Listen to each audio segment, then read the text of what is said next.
ನನ್ನ ಹೆಸರು ಪದ್ಮಿನಿ ಅಂತ. ನಾವು ನಾಗರಬಾವಿಯಿಂದ ಬರ್ತಾ ಇದ್ದೀವಿ.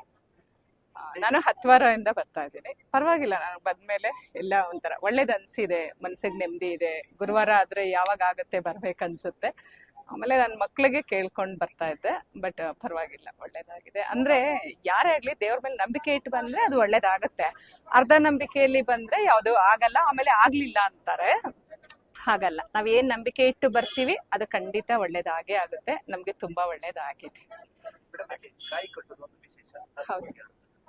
ಕಾಯಿ ಅಂದ್ರೆ ನನಗೂ ಫಸ್ಟ್ ಗೊತ್ತಿರ್ಲಿಲ್ಲ ಸರ್. ನಾವ್ ಹೀಗೆ ಬಂದು ಇಲ್ಲಿ ಕೇಳ್ಕೊಂಡು ಆಮೇಲೆ ಕಟ್ಟಕ್ ಸ್ಟಾರ್ಟ್ ಮಾಡಿದ್ದು. ಆಮೇಲೆ ಅಂದ್ರೆ ಅದು 10 ಅಂದ್ರೆ ಒಂದ್ ವಾರನೇ ಅಂದ್ರೆ ಇಷ್ಟು ವಾರ ಅಂತ ಹೇಳ್ತಾರೆ. ಒಂದೊಂದು ಪ್ರಾಬ್ಲಮ್ಗೆ ಇಷ್ಟಿಷ್ಟು ವಾರ ಅಂತ ಇರುತ್ತೆ. ಆಮೇಲೆ ದೀಪ ಇರುತ್ತೆ. ಅದನ್ನ ಅವ್ರು ಹೇಳಿದ ಪ್ರಕಾರ ಬಂದು ಮಾಡ್ಬಿಟ್ಟು ಇಲ್ಲಿ ತೆಂಗಿನಕಾಯಿ ಕಟ್ಟಿ ಆಮೇಲೆ ಹೋಗಿ ಲಾಸ್ಟ್ಗೆ ಏನ್ ಮಾಡ್ಬೇಕಂತ ಅವ್ರನ್ನ ಕೇಳ್ಬೇಕು. ನನಗೂ 21 ವಾರ ಹೇಳಿದ್ದಾರೆ. ನಾನಿದು 10ನೇ ವಾರ ಬಂದಿದ್ದೀನಿ. ಆಗಿದೆ ಸರ್, ಮಕ್ಕಳಲ್ಲಿ ಎಷ್ಟೋ ಬದಲಾವಣೆ ಆಗಿದೆ. ನಾನು ಕೇಳ್ಕೊಂಡಿರೋದು ಮಕ್ಕಳಿಗೆ. ನಮ್ಮ ಹಸ್ಬೆಂಡ್ ಎಜುಕೇಶನ್ ಬಗ್ಗೆ ತುಂಬಾ ಹಠ ಚಿಕ್ಕವನು, ಅದಕ್ಕೋಸ್ಕರ. ಆಮೇಲೆ ನಮ್ಮ ಹಸ್ಬೆಂಡ್ ಕೆಲ್ಸದ ಬಗ್ಗೆ ಅವರೆಲ್ಲ ಚೆನ್ನಾಗಿದ್ರೆ ನಾವು ಚೆನ್ನಾಗಿದ್ದಾಗ ಅಲ್ವಾ. ಹಾಗಾಗಿ ಪರವಾಗಿಲ್ಲ, ಎಲ್ಲ ನೆಮ್ಮದಿ ಇದೆ. ಎಷ್ಟು ಕೋಟಿ ಇದ್ರೇನು ಕೆಲವ್ರಿಗೆ ನೆಮ್ಮದಿ ಇರಲ್ಲ. ಬಟ್ ನಮ್ಮ ಹತ್ರ ಕೋಟಿ ಇಲ್ಲದೆ ಇರ್ಬೋದು, ಭಗವಂತನ ಆಶೀರ್ವಾದ ಚೆನ್ನಾಗಿದೆ ಸರ್.